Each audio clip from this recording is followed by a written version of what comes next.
Hey everyone, welcome back to the 3 Hour News Show. And this is now the signature segment, See the Ramadan Stories. So, Kai, I need to ask you this because this is now getting closer to Eid al-Fitr, right? Yeah. Have you bought anything new for you, especially outfit-wise? Yeah. Of course. As we always do. I'm asking a girl here.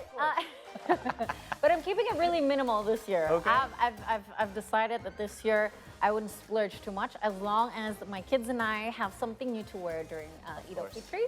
I think that's already great enough. And of the kids, usually it's for the kids because they grow so quickly, right? You're right. And it's like, it's a good opportunity to stock new clothes for them because the sale is amazing, man. Oh, man.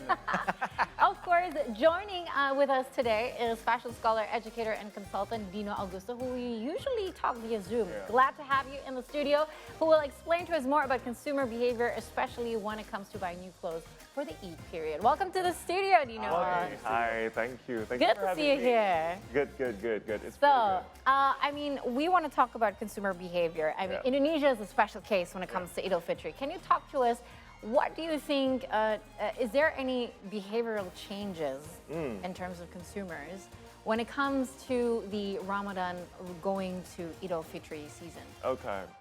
Learning out of retail consumers, out of like this year, I mean, especially this is the second year after the pandemic, is the highest ever retail consuming by the customers, because throughout the year the highest movements of the products is in Ramadan and Eid al-Fitr for Indonesia. So it happens to be like the whole country having this most reason to buy a new clothes. A lot of people buying clothes maybe once a year, and that time is Ramadan. Do you know which items that people buy? Is it strictly just for Eid al-Fitr clothes, or is it just everything? Just in general. I'm curious. Mostly. I think it depends. It really depends on your personality, right? Yeah. Some people, why clothes is very important because it's also an emotional spending, because it's also, I don't know, maybe it's an interpretation of religious. You find something new. It's a new year for you. You after a long journey of fasting, and then you reborn again, like a new person, right? So then you buy clothing, and then you buy undergarments. And then for the one that is hosting the party or hosting the open house, obviously they will buy the whole thing in the table, like what is on the table, what is in the bedroom. They're obviously gonna buy them after they decided what to wear. Oh, lots of shopping indeed. Lots of shopping, So me, myself too, I mean, and my wife already did some shopping about 2.5 weeks ago. Just right when Ramadan just started. But this is something that's new, I think, that I want to ask you now. The online shopping platforms, do they have leverage, consumer behavior to drive sales during the period of Ramadan? Yeah, I think it's even 2 months before the Ramadan. 2 months before the Ramadan, you have this opportunity of like the competition of price. If you realize, starting from Chinese New Year until the Ramadan, it's always been the case of competition of price, which the supply is getting higher. It's so much higher because all the retailers realize that people have more money. You have a 13th, 14th paycheck, right? The only day, and it's national, and also it's nationally you have more disposable income. It comes even 3 months before, and then online shopping make it more impulsive, make it more splurge, because they use the essence of fear of missing out, fear of getting out of stock.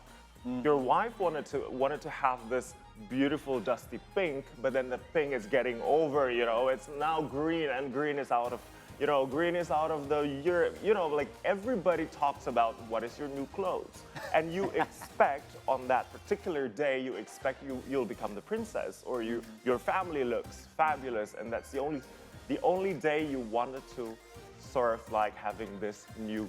You want to stand out a bit. Yeah, you want to stand out.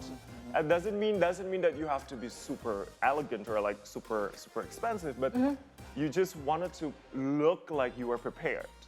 And that's pretty much Indonesia. Like well, for me, it was more because buying early because I want to make sure that the packages will arrive on time. That's usually the issue, one of the issues, and the stock. But I wanted to ask you something. So in terms of demographics, like between generations, is there a sort of trend or a pattern in which generation tends to purchase how or where, how or what? Okay. Right? Yeah. Okay. So there's a generational differences. Let's say you guys decided for your family on the millennials era. Let's say the millennials and then the Gen X, and then you have the Gen Zs. The millennials usually comes with uniformity. They respond with trends. They respond to whatever you have online unconsciously. You saw it since Christmas. You saw, oh, this Sapto has doing this, Toton has doing that, and then all the national designers, because we are one of the leading modest wear for the Ramadan. Even the Malaysians are looking up to us. And then during that time, unconsciously for the millennials, they want something uniformity. You want something like what the ladies of Jakarta Selatan would wear, or Jakarta Pusat would wear, or the people with it in the television would wear. They want to look the same. But it is different than the Gen Zs, because the Gen Zs believes in subcultures. So they go into subculture. Let's say they gothic, they try to get the black in, and then they like outdoorsy, and then they start on exploring linen, and then there is a lot of subcultures for Gen Zs because they don't want to look the same like their moms or aunties. I think I'm Gen Z. My goodness, there's a lot of stuff to cover here when we talk about just one, we talk about outfit. Correct. Now, you did mention a little bit about colors. Now, I want to, I'm sure you have your thoughts on this, because last year it was, if I'm not mistaken, we were talking about this sage green. We did. So what about this year? Can you give us a little bit of the insights here? Sage green, you guys are wearing it. We're wearing sage green, that's right. I think for Ramadan itself, or Indonesia itself, the first color for ladies will be terracotta. Really? We'll be going towards earthy colors, honestly. And then everything dusty, from dusty pink to dusty Dusty yellow. lilac? Yeah, dusty lilac is you got in. an idea now. I already got it. Oh, yeah. If you go through these department stores, the upscale and the middle one, all dusty lilac, dusty pink, and then gray. Talking about generational, the Gen X don't like gray, right? It's a celebration. You have to be out of like, you have to glamorous. But the millennials loves gray, and then the Gen Zs loves gray, and then that's for the color. And then you added up a little bit of sheer, the fabric. It's sheer for men, and lace for men is now out of this year. And you start on seeing men wearing embroidery. I love embroidery. And full embroidery. Usually men is only on the collars, right? Right. And then it start on spreading on the embroidery on the whole package of it. I also noticed that men are embracing the longer baju kokos now, right? It's not just like the normal, shirt looking. The gummies. Yeah, the gummies. They're now wearing gummises. Yeah, it's fabulous. Everyone's looking into fashion. I'm excited about this. But besides all that, though, do you see any other things trending Eid? Any other color trends, or perhaps any recommendations for somebody who currently is looking for something on Eid? Yes. Because I know at this time, right now, online may or may not be the best, choice. But what would you recommend? Okay. First of all, because I'm very much about timeless and sustainable. Yes. You have to buy something that you can wear for the next 5 years, which something timeless connected with colors, which is the earthy colors of the trend, which is really good. But you have to think whether you can wear it throughout the year, which is I think the long gummies. It's a little bit hustle throughout the year, right? And then you make sure that you're if it's a trend, the trend is now getting a simpler cuttings. For ladies and men, relaxed but simple cuttings, which is straight lines. That will be top number one. And then number two, you have wide cuttings and ruffles and small flowers. Oh, there you go. Hit the mark. Flowers. Yes, there you go. Small flowers and wide ruffles. That would be for ladies. A little bit boho, but it's not that boho much. But then it's wider. And then the last one will be lace combination with embroidery and more relaxed cuttings.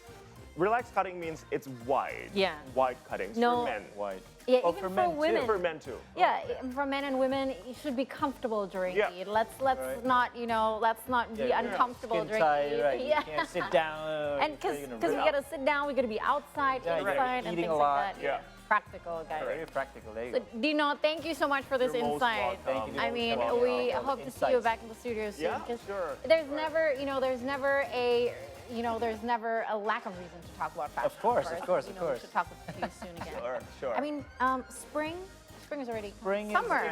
Yeah. Summer Spring is here at the summer moment. We're style is getting coming ready out for real summer soon. now. Yeah, you're Yeah. right, you're right. So thank you so much, Dino, You're for most coming. welcome. And for the insights and see the Ramadan stories, we'll continue after the break. We will make a dish called one of my absolute favorites. Oh, here we go. Tabbouleh with pan-seared rack of lamb. Stay tuned with us right here.